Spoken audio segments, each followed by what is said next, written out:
Baruch Hu Elokeinu Shelanu Li. On est arrivé dans Yedi'a Vav. C'est page 112. Donc, Bir al-Kutim sur Mishra de Sakina, la Torah Lamed, et Yedi'a Vav. Ma shebechol ze mevareh yoter bishon ve'inyan hakatuv, shalosh pa'amim bashana yira'eh. גם מרחוק תבין שלעתיד בתיקון הרפואה המובהר בתנין בעוד בית יעלה וירפא כל העם השם בעלייתם 3 פעמים בשנה להיות לנביאים וחוזים ממש. Alors maintenant, de Rabbeinu il a parlé dans la Torah, il dit que le tikkun de la malchut, on a vu que la malchut qui s'appelle Chokhmat Hata'a, c'est le maasé de savoir quel est le comportement à avoir par rapport à la volonté d'Hachem dans notre vie journalière. D'accord ? C'est ça ce qu'on cherche. Nous on cherche à être en accord avec Hachem tous les jours, dans ce qu'on fait, dans notre argent, dans nos pensées, dans notre manger, dans tout ce qu'on fait tous les jours. Là où on vit, on a besoin de Chokhmat Hata'a, c'est-à-dire on a besoin d'applications. Ces applications, elles vont nous venir elles vont venir des tzadikim qui transmettent. Et ces applications-là, elles sont remises à jour constamment par les shalosh regalim. C'est-à-dire chaque fois qu'on monte au Beth Amikdash, dans les 3 fêtes, on reçoit des nouvelles informations, une mise à jour du comportement à avoir jusqu'à la fête d'après. C'est pour ça que ça s'appelle regalim, c'est la chambre regel. Regel, c'est quoi ? C'est les pieds. C'est ça, Regel. Regel, c'est les pieds, c'est-à-dire on va pour chercher comment diriger nos pas pendant l'année. C'est pour ça qu'on monte 3 fois au Beth Amikdash. Alors, Rav Rabban Nachman, il fait un remède sur ça aussi dans son livre qui s'appelle Chokhmah U'Tvuna, qui est un pérouge sur Sipurim Maasiyot. Il dit là-bas, c'est aussi ce lien-là qu'ils avaient l'habitude de venir 3 fois dans l'année, chez Rabbeinu aussi, de venir à Rosh Hashanah, et Shabbat Chanukah et Shavuot. Et aussi, il y avait 3 moments où le Rebbe, il allait chez les gens. C'est-à-dire, il y avait 3 fois où les gens ils venaient chez Rabbeinu, et 3 fois où lui, le Rebbe, il allait dans des communautés, 3 fois dans l'année. C'était fixe, c'était des moments fixes. Shabbat Shira, il avait en Tammuz, il y a 3 fois dans l'année où lui aussi, il allait dans les communautés. Maintenant, ce déplacement-là, cette recherche du Regel, c'est-à-dire le fait qu'on va pour recevoir Orapanim, ce qu'on appelle Orapanim, c'est-à-dire on va chercher l'évidence d'Hachem de manière à pouvoir garder nos pas avec Hachem dans tout ce qu'on va faire après, pendant tout le temps qui va venir jusqu'à la prochaine fête. Donc maintenant, il dit ici que quand maintenant, Bezrat Hachem il va y avoir le 3e Beth Amikdash. Alors qu'est-ce qui va se passer ? Il dit que on va monter au Beth Amikdash, le Am Hashem il va monter, Kol Am Hashem, et que tous ils seront des Nevi'im, des Chozim Mamash, c'est-à-dire tout le Am Israël, ils seront à ce moment-là des prophètes et des visionnaires Mamash. C'est-à-dire que maintenant, les massés dans la galoute où on se trouve aujourd'hui, de savoir ce qu'on doit faire, c'est du domaine de la prophétie. C'est-à-dire qu'aujourd'hui, quelqu'un qui arrive à savoir qu'il doit se marier jeune, il doit fonder un foyer, il doit trouver un travail, il doit fixer un temps pour étudier la Torah, etc. Quelqu'un qui fait ça, qui a trouvé ça, ça s'appelle un prophète dans notre génération. Par rapport à ce qu'il y aura à l'époque de Mashiach, ce sera la même chose, mais seulement ce sera à un autre niveau, c'est tout.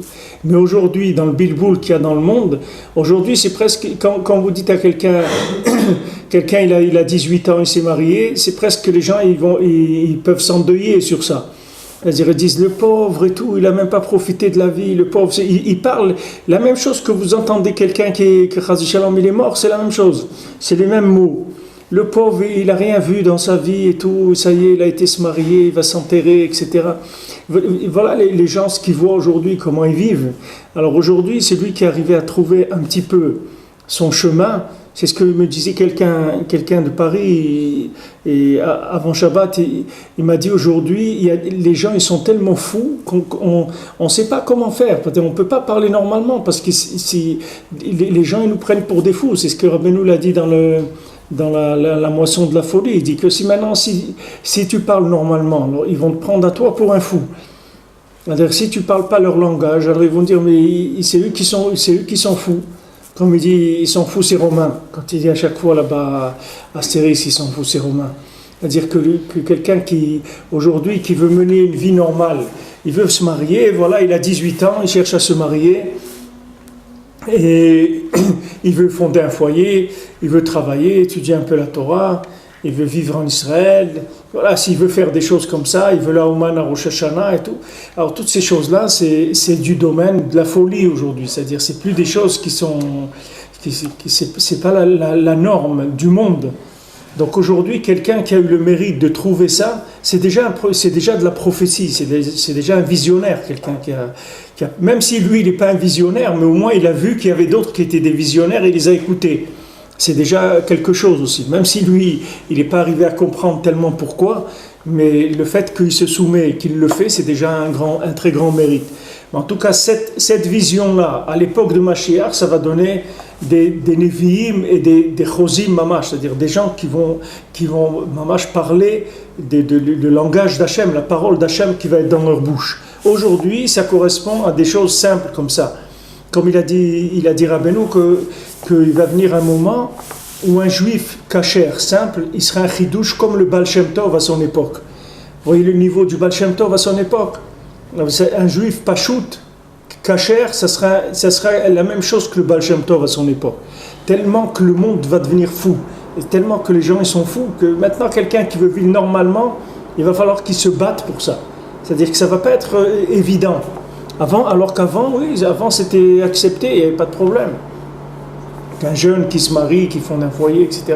C'est normal. Aujourd'hui, c'est pas normal. C'est pas dans la norme. Ça fait plus partie de la norme chez la majorité des gens.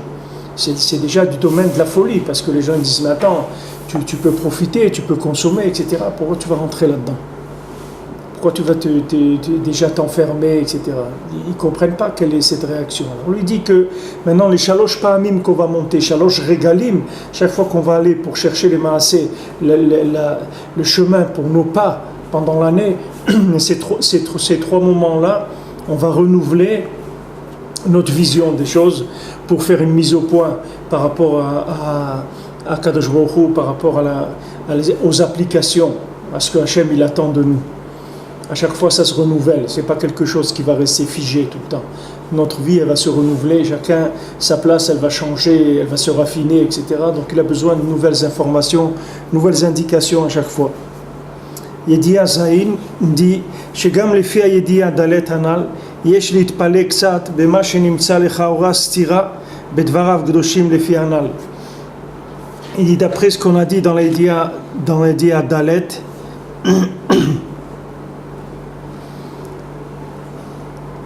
que dans l'Yediya Dalet, il a parlé que chaque sadique qui voyait Hachem selon sa vision dans ce monde-là, c'est-à-dire ce qui était important, c'était comment il était arrivé à trouver Hachem dans la matière, dans les choses concrètes. C'est ça qui augmentait sa possibilité de le comprendre dans l'infini. Au début, Rabbeinu il explique dans la Torah, c'est juste au début de la Torah, que le Sechel Elyon, l'esprit céleste, il descend du haut vers le bas, c'est-à-dire de la siba de tout. Elle avait Elul, ça veut dire il y a une, comme on dit siba chez Kol HaSibot, c'est-à-dire qu'il y a une raison à toutes les raisons. Il y a j'oublie le mot comment on dit en français. C'est-à-dire il y a une origine. Chaque chose elle a une origine. Maintenant l'origine de chaque chose c'est Hachem. Et maintenant, chaque chose qu'il y a dans le monde, elle a son origine. Alors quand on dit Ela, Elul, Ela c'est l'esprit d'en haut, et Elul c'est l'esprit d'en bas. C'est celui qui reçoit d'en haut.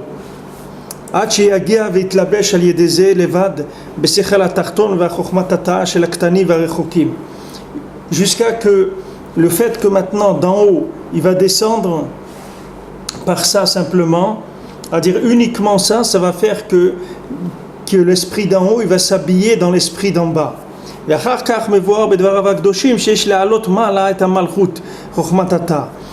Rabbeinu dit, il faut que maintenant élever le pouvoir d'en bas pour pouvoir recevoir de l'esprit d'en haut.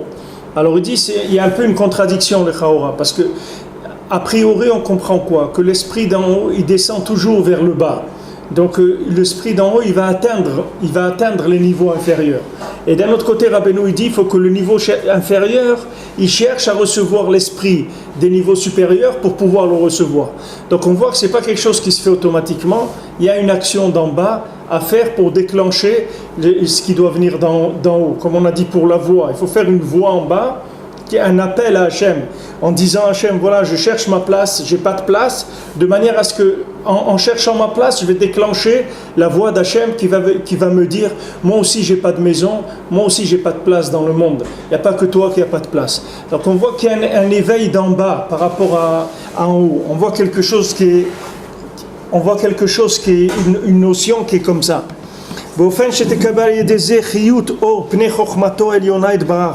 De manière à se recevoir la vitalité de la lumière du visage de la Chokhma d'Hachem, que maintenant il y a écrit dans le passage Tzedek lefanav ya'aler, que maintenant il faut qu'il marche, qu'il mette Tzedek devant lui, c'est-à-dire comme a dit la Gemara, d'abord faire la tfila, et après quelqu'un il peut aller à ses actions. La Gemara dans Brachot elle parle de ça, elle dit que c'est interdit de commencer ses affaires le matin avant de prier, parce qu'il y a écrit Tzedek lefanav ya'aler, d'abord il fait la tfila, après il sort derrière Peramav, après il va avec ses pieds dans le chemin. Donc on voit qu'il y a une recherche d'abord avant de savoir qu'est-ce que je dois faire. Pourquoi la Gemara elle dit qu'il faut faire la tfila le matin avant d'aller commencer à faire ses affaires? Pourquoi la Gemara la Torah elle veut nous punir, elle veut nous embêter? Pas du tout. Parce que la Gemara elle te dit, regarde, si tu fais pas ta tfila le matin avant de commencer tes affaires, tu vas pas savoir quoi faire. Tu vas pas savoir ce qu'il faut faire, tu vas faire n'importe quoi.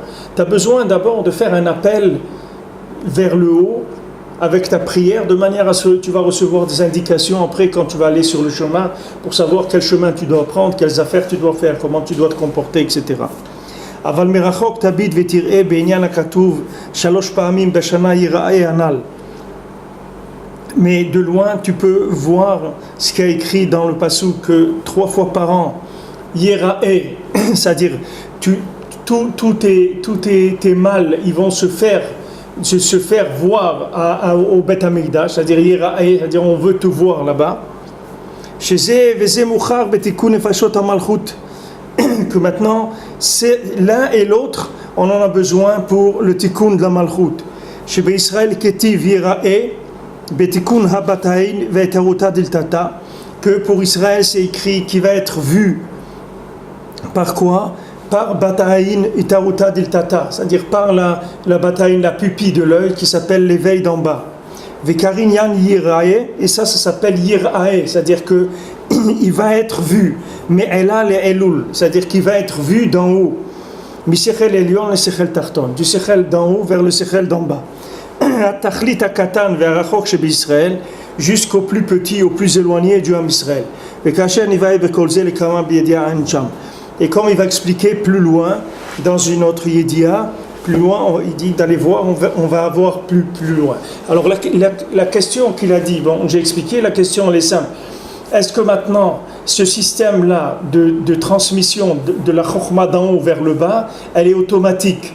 Ou bien non, il faut qu'il y ait un déclenchement. Alors il dit que pour recevoir cette chose-là qui vient du haut vers le bas, c'est-à-dire cet enseignement de chokhma, ce flux de chokhma qui descend des mondes supérieurs vers les mondes inférieurs, il faut aller au Beth Amikdash, c'est-à-dire il faut déclencher une recherche, mais cette recherche, c'est pas elle-même qui va me faire voir ce qu'il y a à faire. C'est que quand je vais aller au Beth Amikdash, je vais être vu par en haut. Et quand je vais être vu par en haut, alors on va me transmettre les éléments. Il y a toujours un côté qui est plus ou moins passif. C'est-à-dire que c'est pas que je vais aller trouver de par moi-même la chokhma tata, c'est-à-dire que je vais aller chercher moi-même dans le monde qu'est-ce que je dois faire. Moi, je vais uniquement me mettre dans des conditions dans lesquelles je peux recevoir le flux d'en haut. C'est ça ma ishtadlut, c'est ça ce que je vais, c'est-à-dire c'est mon déplacement. C'est pour ça qu'on a parlé souvent, et Béhémet s'écrit dans les Sifrei Tzadikim, j'ai vu même c'est le Rav de Karlin, le premier rebbe de Karlin, il s'est rapporté le rapport de Rav Shmuel Horowitz dans un petit sefer qu'il a écrit sur le yan du rapprochement au tzaddik, hein. Et là-bas il rapporte ce qu'il dit sur Rav de Karlin, il dit que c'est kedaï que quelqu'un il perde tout le temps qu'il a à perdre pour aller chez le tzaddik, pour voyager, pour aller, etc. Même si pendant tout ce temps-là il n'arrive pas à étudier comme il faut, il n'arrive pas à prier comme il faut, et même il y a même des problèmes pendant la route et tout, que sa neshama elle est agressée un petit peu par le voyage dans certains domaines. Il dit c'est kedaï de supporter tout ça pour arriver chez le tzaddik, parce que le inyan d'arriver chez le tzaddik, c'est pas tellement ce que toi tu vas faire. C'est-à-dire, toi, ce que tu peux faire, c'est que le déplacement, c'est tout ce que tu peux faire. Je vous ai parlé de ça la dernière fois, mais ici, Ben Hashamaim, ici, il le dit Beferouche. C'est-à-dire, moi, ce que je vous dis la dernière fois, je dis par rapport à ce qu'il avait dit avant, mais ici, il le dit Beferouche. C'est-à-dire que maintenant, moi, ce que je vais faire, c'est uniquement être présent. Quand je vais être présent, je vais être vu. Qu'est-ce que ça veut dire, je vais être vu? Je vais pouvoir recevoir le flux de la chokhma d'en haut qui descend vers la chokhma d'en bas. C'est ça le lien du voyage. Le voyage, c'est que les raglines, quand je vais maintenant chez le tzaddik, chaque pas que je fais, que je me rapproche, à chaque fois je m'inclus dans ce là, c'est-à-dire dans cette chokhma d'en haut, parce que je dis voilà, je suis en train de chercher. La preuve que je cherche, c'est que je me suis déplacé. C'est ça la preuve que je cherche. C'est mon déplacement qui prouve ma recherche. C'est pas ce que je vais faire là-bas. C'est pour ça que vous verrez à Ouman toutes sortes de gens que vous ne pouvez pas vous dire que ces gens-là, ils peuvent obtenir de par eux-mêmes la même chose en venant. Parce que si vous prenez par exemple des gens qui vont chercher quelque chose dans le monde, dans n'importe quel domaine, dans le sport, dans la médecine, dans la finance, dans n'importe quoi, vous allez aller dans un endroit, par exemple il y a un salon de la finance, par exemple, un salon des meubles, un salon de... Qu'est-ce que vous allez trouver là-bas? Vous ne pouvez pas trouver tout le monde là-bas. Vous allez trouver certaines personnes qui vont dans ces endroits-là parce qu'ils ont un rapport avec leurs choses, parce que c'est eux-mêmes qui sont l'élément de déclenchement de cette chose-là. C'est-à-dire, pourquoi ces salons-là, ils existent? Parce qu'ils savent que sur la population, il y a 5% ou 3% qui vont venir dans des salons, soit pour acheter des téléphones, soit pour acheter des meubles, soit pour chercher des prêts ou des investissements, etc. Ça s'adresse à des gens précis qui viennent de par la force d'eux-mêmes. C'est-à-dire, soit ils ont les moyens, soit ils ont la connaissance, soit ils ont quelque chose d'eux-mêmes. Mais ici, c'est pas du tout ça. Ici, celui qui vient, il n'a rien. Et ce qu'il a, c'est comme rien. On ne lui demande pas d'avoir quelque chose. Quand quelqu'un monte au Beth Amikdash, alors je regarde, mais il n'a pas besoin d'avoir quelque chose. Parce que c'est tout le monde qui monte. Du plus petit, du plus éloigné, qui a la boucle d'oreille comme ça, avec des tatouages dans le dos, etc., jusqu'à du plus grand Talmid Chacham qu'il y a. Et voilà, ils viennent, ils sont au man, celui-là il prie, là, l'autre il est assis à côté de lui, ils font la même prière et tout. Alors vous pouvez dire, ces gens-là, c'est pas possible qu'ils cherchent la même chose. Puisque c'est sûr que ces deux personnes-là, elles cherchent pas la même chose dans la vie. Même si les deux, ils veulent faire tchouva. Mais faire tchouva pour quelqu'un qui a des boucles d'oreilles et des tatouages et qui écoute du rap toute la journée, ça veut pas dire la même chose que faire tchouva pour le Dayan, par exemple, de Monsi qui vient là-bas et qui est un Talmid Chacham Atzum qui connaît toute la Torah. Ça veut pas dire tchouva pour celui-là et l'autre. Si c'était un marché où vous venez acheter quelque chose, ces deux personnes ne peuvent pas être ensemble. Parce que c'est sûr qu'ils ne cherchent pas la même chose. C'est là où les gens ils se trompent. Quand ils te disent, qu'est-ce que je vais faire là-bas? Mais tu n'as rien à faire là-bas.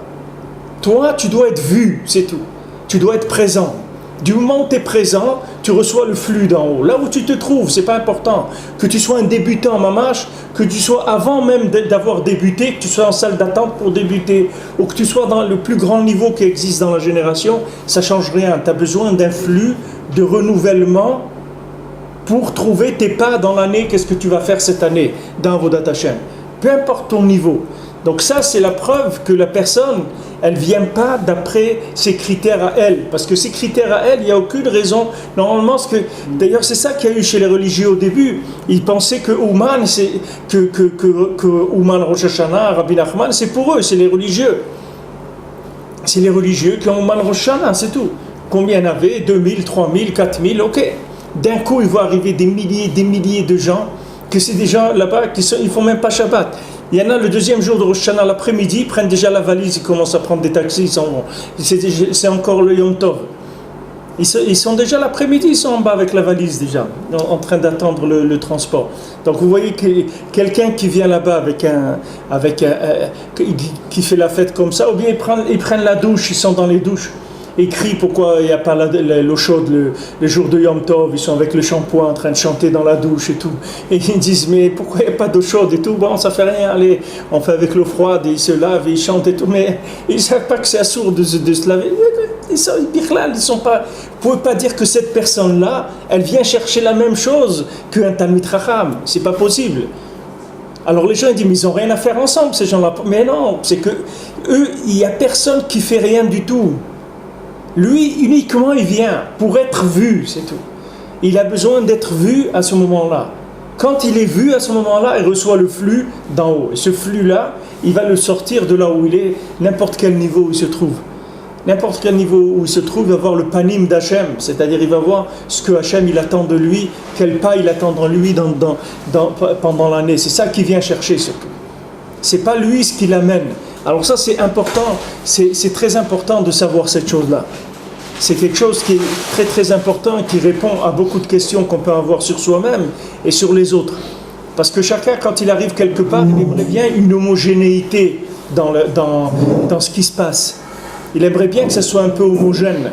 Il y a des gens, ils ont peur de Breslev parce qu'il y a des gens qui cherchent de l'homogénéité. Ils disent mais attends, mais je voudrais quelque chose d'homogène. Je vois qu'il y a des gens comme ça. Il y a des Niturei Karta, il y a des religieux, il y a des comme ça, il y a des Chabad à Rosh Hashanah. Le deuxième plus grand minyan Chabad qu'il y a au monde, à part le 770, c'est à Ouman à Rosh Hashanah. C'est le plus de Chabad qui viennent. Alors, mais ils disent, attends, mais pourquoi ils viennent les Chabad et c'est à Ouman? Si un Chabad il vient à Ouman, il fait un minyan Chabad. Maintenant, 100 mètres, il y a un minyan Satmar, des Satmar qui viennent de New York. Ils font leur minyan, ils ont leur minyan, leur mikvé et tout. Maintenant, il y a le minyan Temani, il y a le minyan marocain, le minyan ashkenaz. Mais c'est quoi? Qu'est-ce qu'ils viennent chercher? Comment tous ces gens-là, ils viennent chercher quoi? Si tu veux définir une marchandise, ça y est, tu vas enlever 80% des gens, tu vas les enlever. Parce que tu ne peux pas fournir à tous ces gens-là un produit, c'est impossible. Chacun, il a sa façon de vivre la Torah, tu ne peux pas lui fournir. Non, le tzaddik, il fournit à tout le monde. Pourquoi? Parce que le tzaddik, ce qu'il fournit, ce n'est pas quelque chose de précis par rapport à la personne. Lui, il fournit le flux. Et ce flux-là, il va arriver à tout le monde automatiquement. Chacun, ce qu'il a besoin, il va le recevoir. Mais ce n'est pas lui qui va être à l'origine de la demande de ce qu'il veut. C'est pour ça qu'il n'y a rien à vouloir. Rabbeinu, il dit, tu viens, tu pries, tu fais ce que tu as à faire et tu rentres chez toi, c'est tout. Ne t'occupe pas. Le reste, après, c'est des choses qui ça ne te concerne pas, ce qui se passe. Toi, tu viens, pointe, sois présent et rentre chez toi et sois Bessimcha, c'est tout. Tout a été réglé. Comment, quoi et tout, un jour tu verras tout ce qui a été fait. Pour l'instant, tu ne peux pas être conscient. Parce que tu vois bien qu'on ne peut pas révéler de façon palpable et consciente comment une homogénéité, quelque chose de tous ces groupes de gens là. Il n'y a pas un vêtement, il n'y a pas un oussard de tfila, il n'y a rien. Il n'y a pas un repère qui fixe pour tout le monde. Le seul repère qu'il y a, c'est le tzaddik, c'est tout. Les gens ils sont venus à Ouman, Rosh Hashanah pour Rabbi Nachman, c'est tout. Mais il n'y a pas quelque chose d'homogène dans quoi que ce soit, ni dans le manger, ni dans les vêtements, ni dans les horaires, ni dans rien. Même ceux qui font des salles à manger, ils doivent faire 2-3 services parce qu'il n'y a pas d'horaire de tfila. Il y a celui qui finit à 11h, il y a celui qui finit à midi, il y a celui qui finit à 3h. Il n'y a pas d'homogénéité du tout. Donc c'est quelque chose qui dépasse l'entendement habituel des gens. Uniquement cette chose-là, ce phénomène-là, il suffit pour que les gens ils se rendent compte que c'est quelque chose qui inclut toutes les tendances du judaïsme. Et que les tendances du judaïsme ne sont que des tendances de recherche qui sont spécifiques. Mais ici, on ne parle pas de recherche spécifique. Ici, on parle d'une lumière qui englobe tout, qui englobe absolument tout. Une fois, Rabbeinu, il a dit à quelqu'un, Rabbeinu, il a dit une Torah sur le Inyan du Pidyon. Rabbeinu, il a parlé du Pidyon. Rabbeinu, il a parlé du Pidyon à Kolel. Il a dit une Torah qui est dans le je ne sais pas si elle est dans le deuxième Chelek. Non, c'est dans le premier Chelek, c'est la Torah 215, dans le premier Chelek du Likutei Moharan. Rabbeinu là-bas, il parle du Pidyon à Kolel. Comment Rabbeinu a parlé du Pidyon à Kolel, c'est-à-dire ce rachat là général. Alors Rabbeinu, une fois, il y a eu un maasé que quelqu'un est venu voir Rabbeinu et sa femme, elle était très très malade, elle était dans une situation très grave.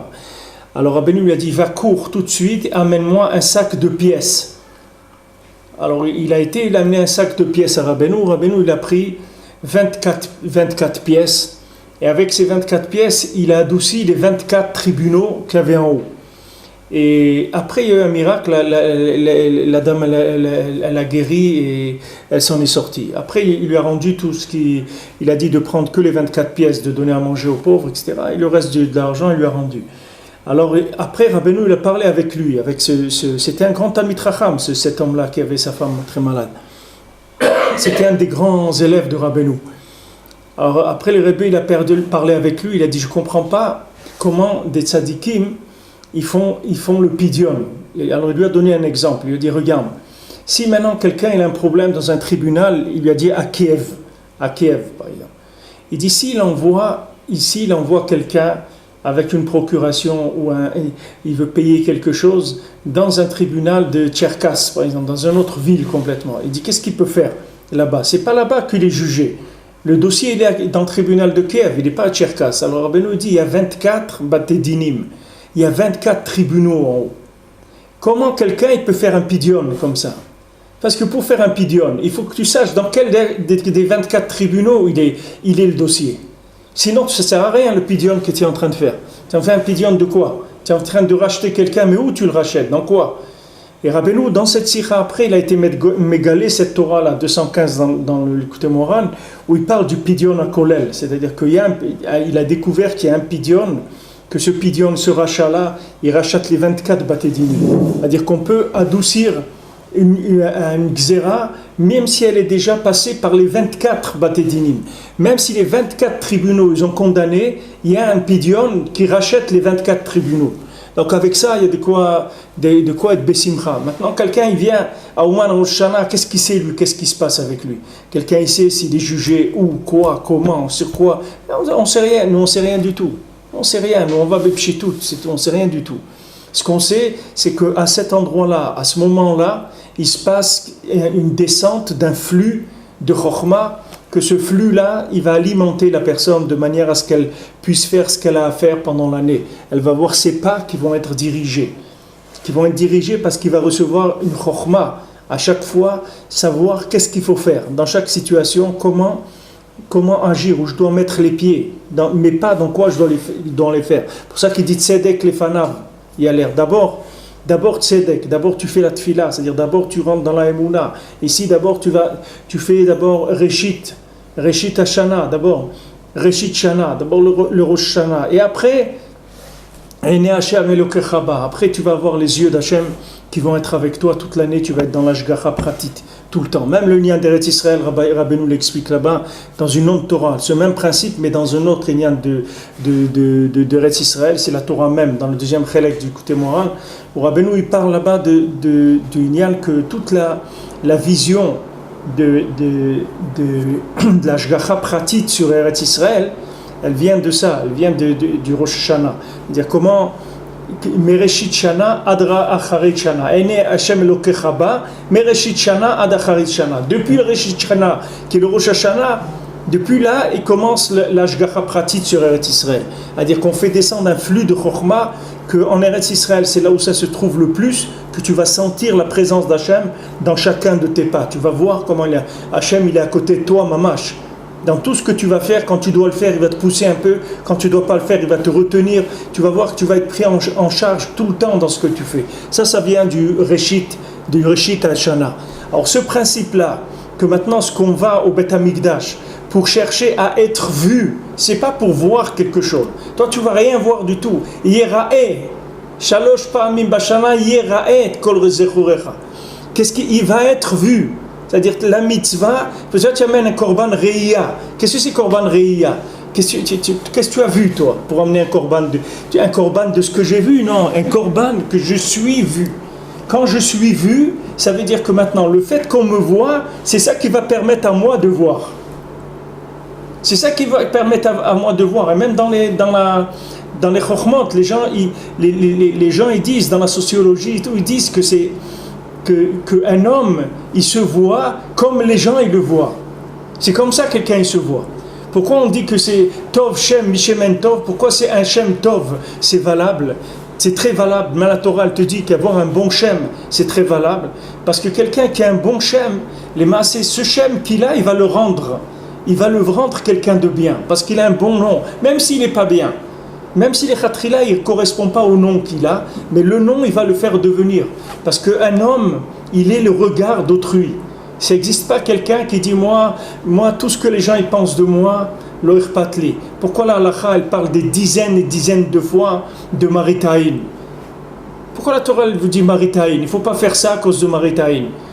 Qu'est-ce que j'ai à faire, moi, de Maritaïn? Moi, je suis en rapport avec Hachem. Qu'est-ce que j'ai à faire avec Maritaïn?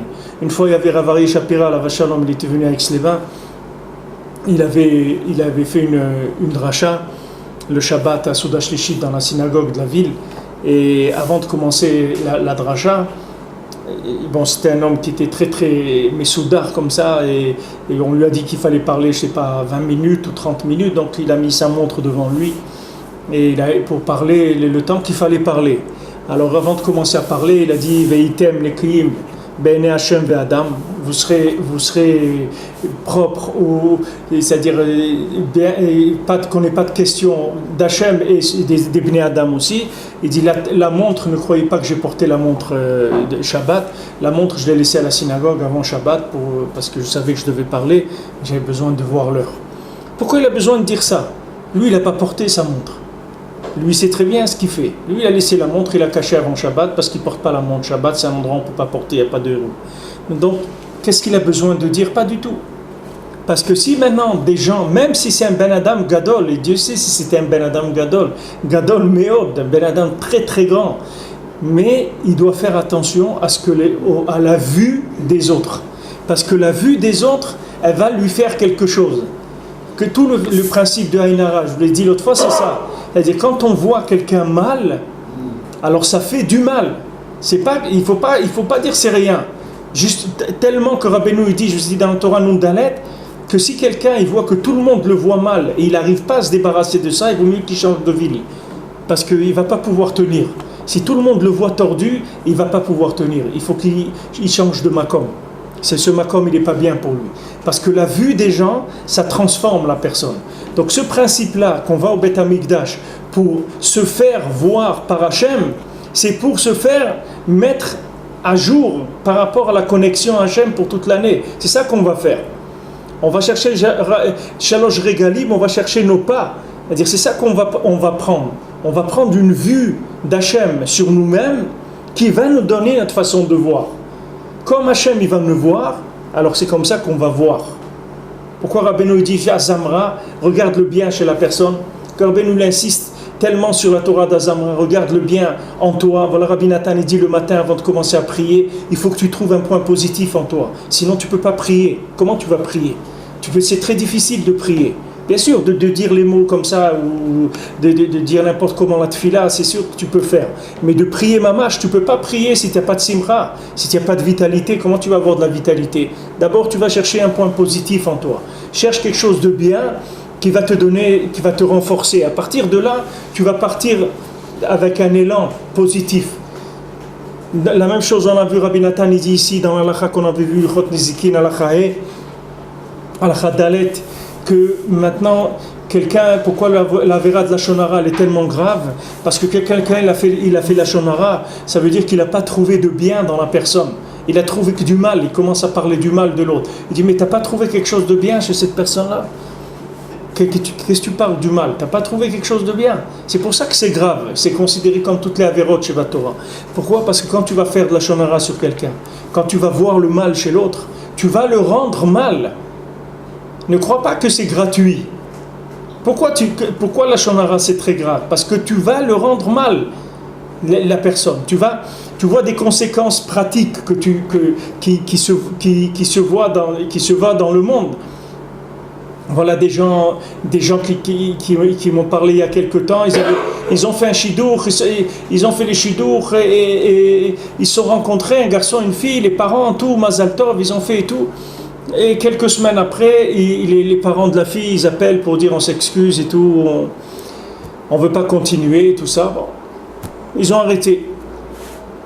Maintenant, 2 semaines après, ils rappellent les parents de la fille, ils rappellent les parents du garçon, ils s'excusent, etc. Et ils disent voilà, on veut reprendre, on veut faire les fiançailles et tout. Qu'est-ce qu'il y a eu? Il y a eu la shonara. De qui il y a eu la shonara? Ils ont commencé à chercher. Un, il a parlé à l'autre, et l'autre, il a parlé à celui-là. Et en fin de compte, ils ont inventé quelque chose sur le khatan qui n'existait pas. Ils ont fait l'enquête, ça n'existait pas. Tout ce qu'ils ont dit, c'était complètement faux, ce qui a été raconté. Il n'y avait rien de vrai. Mais vous voyez, qu'est-ce que ça peut faire la shonara? Ça peut détruire la vie de quelqu'un. Pourtant, on n'a rien fait, on n'a fait que parler. Mais ces paroles-là, elles peuvent détruire la vie de quelqu'un. Voilà, le pauvre, le kratan, je l'ai vu, il avait maigri de 15 kilos au moins en quelques semaines. Il ne pouvait plus manger. Il n'arrivait plus, il ne savait plus qu'est-ce qu'il fallait faire. Il ne comprenait pas du tout pourquoi, qu'est-ce qui s'est passé. Tout était nifla et tout, comprenait. Qu'est-ce qu'il y a eu, la shonara? La shonara. Et pour Hachem, qui sont arrivés, Hachem il les a aidés, ils sont arrivés à passer, à faire la simcha comme il fallait. Mais c'est Nora. Parce que la shonara, c'est quelque chose qui met l'œil, qui met la personne sous un œil négatif. C'est ça tout le lien de Chokhmat Tata, tout ce qu'on est en train d'étudier, de Chokhmat Tata, c'est ça. Qu'est-ce que c'est les galouyot, les arba galouyot? Les arba galouyot, c'est l'œil. Quand on a dit que Shin Bat, que Shabbat c'est Shin, c'est 3 Klat Gavrin Deena, les trois couleurs de l'œil, et Bat Badain, la pupille de l'œil, c'est les 4 galouyot. C'est tout le sens des galouyot, c'est de nous mettre à l'épreuve, est-ce qu'on va se voir comme les goïms veulent nous voir, ou on va se voir comme Hachem il nous voit. C'est ça le sens des galouyot. C'est pour ça qu'on devait rester 400 ans en Égypte. On devait rester 400 ans en Égypte pour nettoyer les quatre parties de l'œil, de manière à nous voir positivement, à nous voir comme des enfants d'Hachem, à nous voir comme des princes. C'est comme ça qu'Hachem il nous voit. Il faut qu'il sache, Rabbi Nathan, il dit à son fils, il dit sache, il lui écrit une lettre, Hachem Shemor, son fils Yitzhak, il avait perdu une petite fille en bas âge. Et Rabbi Nathan, il l'écrit, il console son fils, etc. Et après, il lui dit, je vais te dire un chidouche que j'ai dit ce Shabbat. Il lui dit, tu sais, si la personne, elle savait comment Hachem, il la voit, elle ne s'arrêterait pas de faire Avodat Hashem et de courir vers Hashem et de prier tout le temps. Mais comme la personne, elle ne sait pas combien Hashem il se glorifie d'elle, comment il l'aime, c'est ça qui fait qu'il a pas de force, il n'a pas envie de prier, il n'a pas envie d'étudier, etc., de faire les mitzvot, parce qu'il ne se sent pas tellement valable. Mais s'il savait combien il était valable aux yeux d'Hachem, il serait en train de courir pour faire Avodat Hashem. Donc maintenant, qu'est-ce qu'il va faire? On va être le produit de quoi? On va être le produit de l'œil. Et l'œil que maintenant vous croyez que nous on se voit comme nous on a envie de se voir. Nous on se voit comme on nous voit. Pourquoi quelqu'un ne doit pas avoir des habits qui sont sales? Pourquoi on dit à un Talmid Racham qu'il a une tache sur son vêtement, il est chayav mita? Pourquoi on appelle les vêtements mané machbaduta? Il dit pourquoi on les appelle, ce qui me donne mon honneur, c'est les vêtements. Parce que le vêtement, quand on va voir le vêtement de quelqu'un, tout de suite le regard il va se positionner sur la personne. Quand vous voyez le vêtement d'un policier, tout de suite vous avez un truc. Quand vous voyez le vêtement d'un mécanicien ou de ça ou de l'autre, le vêtement tout de suite il va donner une vue sur la personne. Maintenant cette vue-là, c'est comme ça que la personne va se voir. Et c'est comme ça qu'il va faire son métier. Un policier, pourquoi il arrive à te faire peur? Parce que toi, tu l'as vu comme un policier. qui met des habits, qui met un jean et un tricot, un t-shirt, il va venir, il va te dire, moi je suis de la police, toi tu lui diras, moi je suis Tarzan. Tu comprends? Qu'est-ce que tu veux que je fasse? Shalom, enchanté. Tu comprends? Alors que on te fait voir cette même personne avec les habits de policier, tout de suite il y a une crainte qui va venir. Cette crainte, c'est vrai que cette crainte elle va émaner de lui, mais pourquoi elle émane de lui? Parce que lui il est en train de se voir comme toi tu es en train de le voir. Donc de lui va sortir la crainte maintenant. Maintenant nous c'est pareil.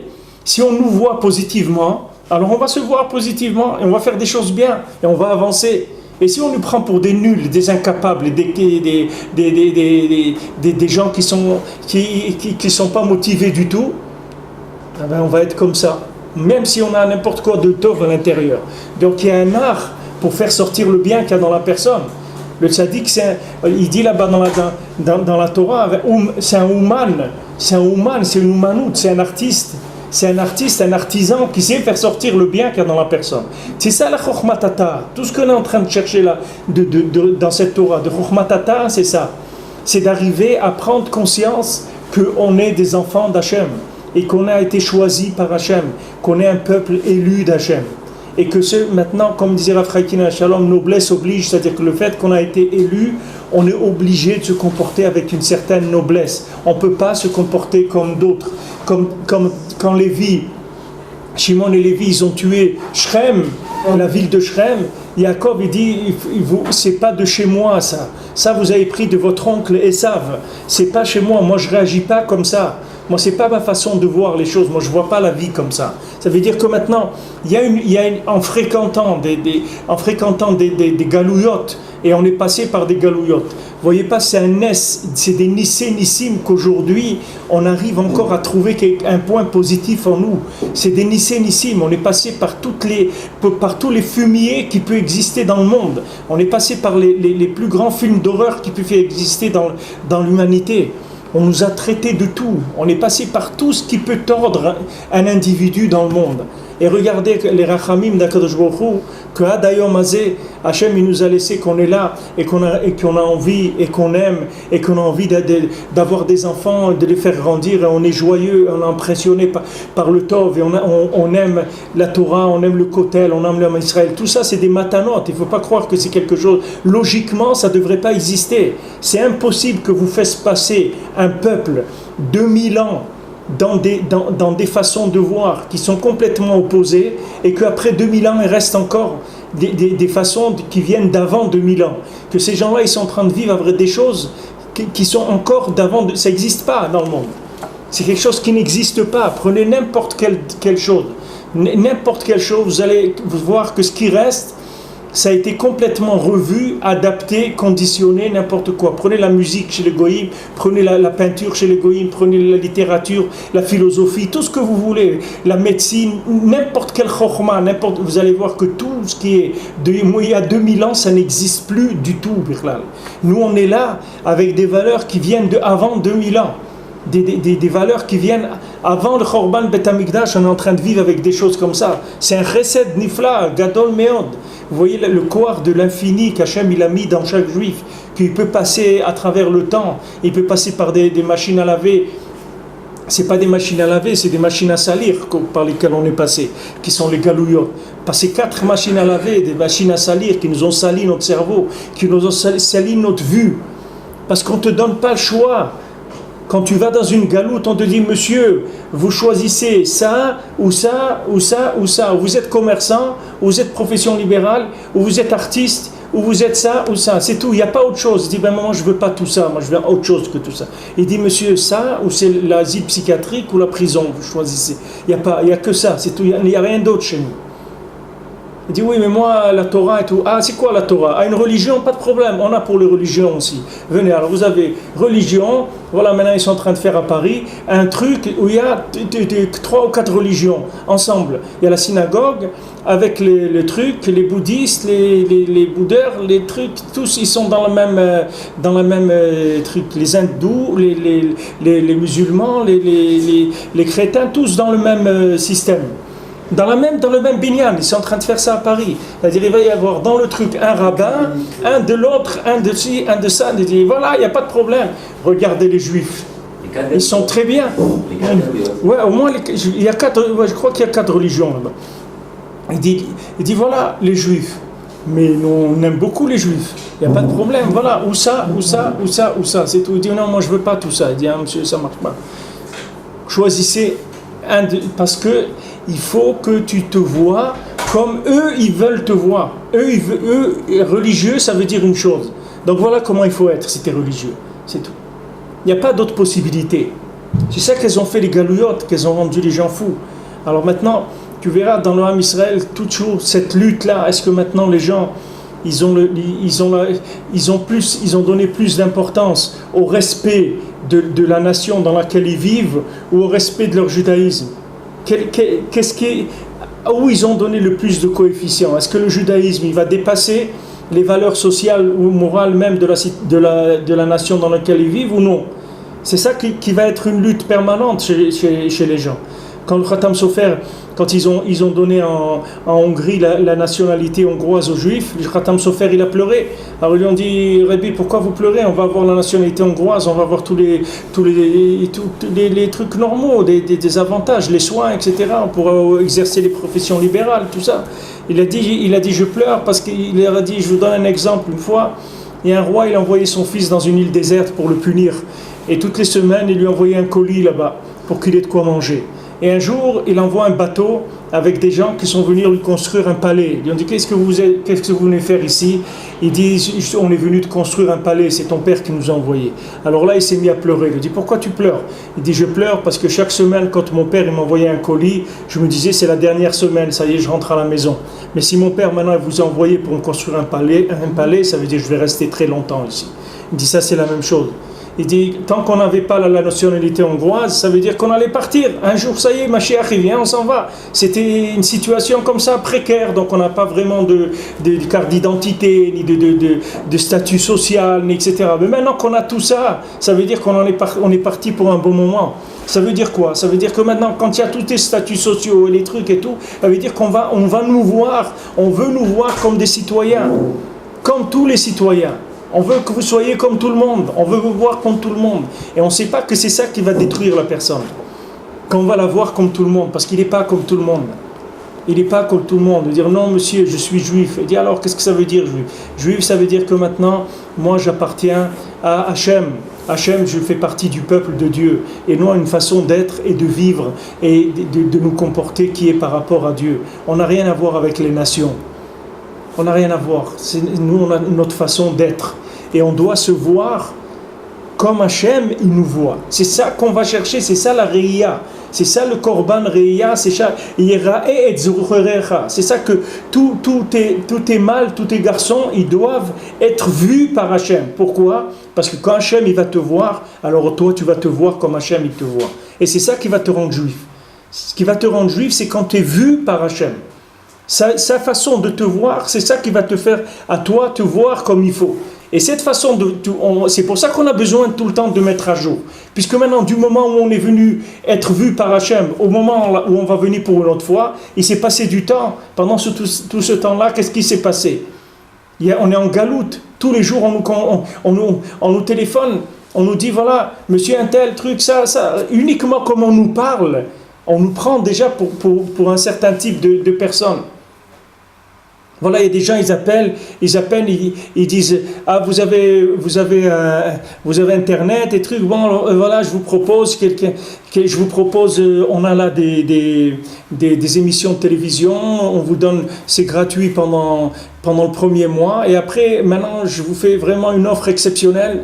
Je vous ferai à 20 shekels par mois, vous avez 10 chaînes de télévision gratuites. Alors la personne elle te parle au téléphone. Après tu lui dis mais ça ne m'intéresse pas, je ne vis pas là-dedans. Il dit mais quoi ça veut dire ça ne t'intéresse pas? Je te donne gratuit. Il dit mais ça ne m'intéresse pas. Je ne comprends pas. Non, ça ne m'intéresse pas du tout. Ça je ne comprends pas. Alors imagine-toi que maintenant il y en a 20, 30 qui t'appellent tous les jours comme ça. Mais à un moment tu vas te prendre tu vas être un zombie. Tu dis qu'est-ce que je suis en train de faire sur Terre? Tous les gens ce qu'ils vendent, moi je ne consomme pas ça. Alors c'est quoi? Qu'est-ce que je fais ici? Ça tape sur le système. Il ne faut pas croire que c'est gratuit. Donc on a besoin de renouveler la vision qu'on a de nous-mêmes. Et ça, c'est en nous faisant voir par Hachem. C'est ça le chidouche qu'il amène ici. C'est ce que Rav Melam Nachman il amène ici. Que Behemet, c'est un chidouche gadol meond qu'il dit ici. Il dit juste quelques mots, mais c'est un très très grand chidouche. C'est-à-dire ce que maintenant, toi, tu as besoin, c'est pas du tout de dire quoi que ce soit, ni de penser quoi que ce soit. C'est d'être vu par le tzaddik. C'est ça que tu as besoin. Quand tu vas être vu par le tzaddik, que lui, il est dépositaire de Chokhmah Illah, comme il dit, Ata techezé, c'est écrit que, pourquoi Hachem il a dit à Moshe, toi tu vas voir, parce que, il disait que dès que Moshe voyait quelqu'un, il regardait quelqu'un, la personne, elle trouvait sa place tout de suite. Tout de suite, la personne a trouvé sa place. Parce que les yeux avec lesquels Moshe le regardait, c'est ça qui lui donnait les yeux pour se voir. Et donc se voir comme il faut se voir. Parce que chacun est le résultat de ce qu'on l'a vu. Ne croyez pas qu'on est des chidushim, on est des résultats de ce qu'on nous a, de comme on nous a vu, c'est tout. Comme on nous a vu. Je me souviens quand je suis arrivé en France, j'avais 17 ans, j'arrivais du Maroc, j'étais au lycée. Et je suis arrivé dans des lycées où il y avait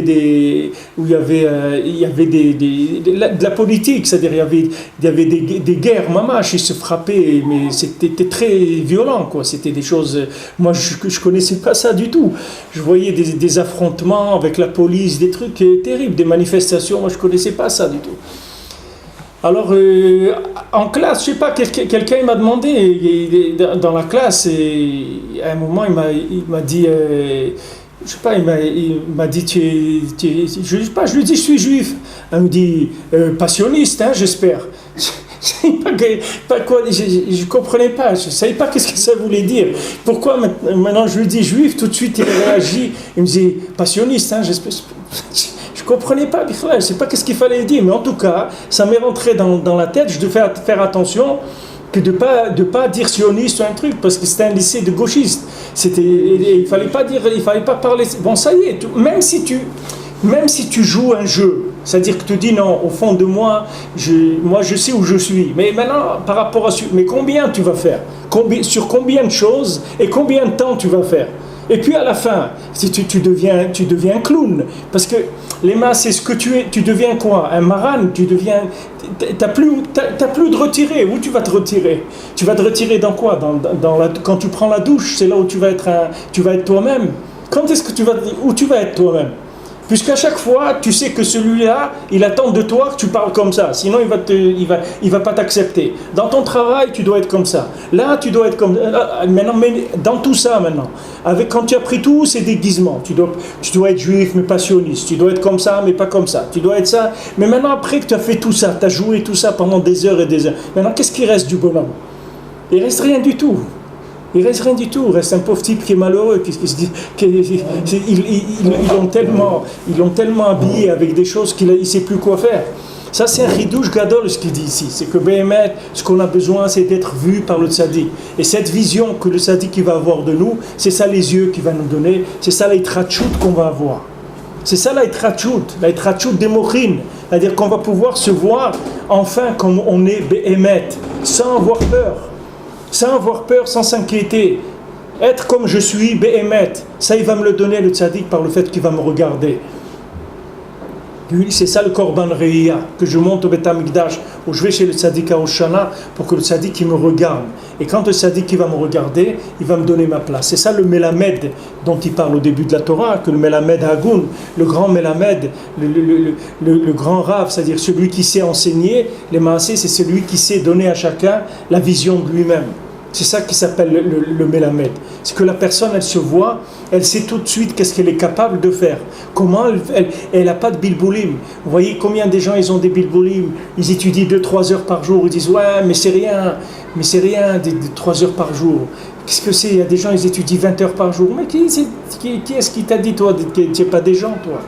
Toi 2-3 heures par jour, c'est extraordinaire. Tu sais pas que c'est nifla. C'est ta place. Qu'est-ce que tu regardes que l'autre il étudie? Laisse-le, l'autre il étudie 10 heures ou 15 heures, ça c'est son makom. Toi tu étudies un quart d'heure par jour, mais c'est nifla méonde, c'est ta place. Mais pour être tranquille dans cette place-là, pour être serein, il faut que ça soit le résultat de la vision de quelqu'un qui a un da'at shalem, c'est-à-dire qui te connaît parfaitement. À ce moment-là, toi, tu vas te voir comme tu dois te voir et tu vas être tranquille, tu vas être serein, toi. Mais si maintenant, tu es le résultat de la vision des autres, tout le temps, tu vas être méboulbal. Parce que tu vas voir un comme ça, il va te réveiller ta conscience sur ça. Après, tu vas voir un autre comme ça, il va te réveiller ta conscience sur autre chose. Tu ne sais pas où tu es, Bichlal. Tu ne sais pas ce que tu fais dans ta vie. Bichlal, tu ne sais pas qu'est-ce que tu dois faire. Voilà, il étudie 12 heures par jour. L'autre, il travaille 10 heures par jour, il donne la tzedaka. L'autre, il prie 10 heures par jour. L'autre, il va dans les hôpitaux, il amène à manger aux malades. Il dit, qu'est-ce que je dois faire, moi, dans tout ça? Comme toi, tu dois faire ce que toi, tu dois faire. Maintenant, comment je vais faire? Je vais chez le tzaddik pour que le tzaddik il me voie. Et après, moi, je vais me voir comme je dois être. Je vais arrêter d'être le fruit de la vision d'autrui.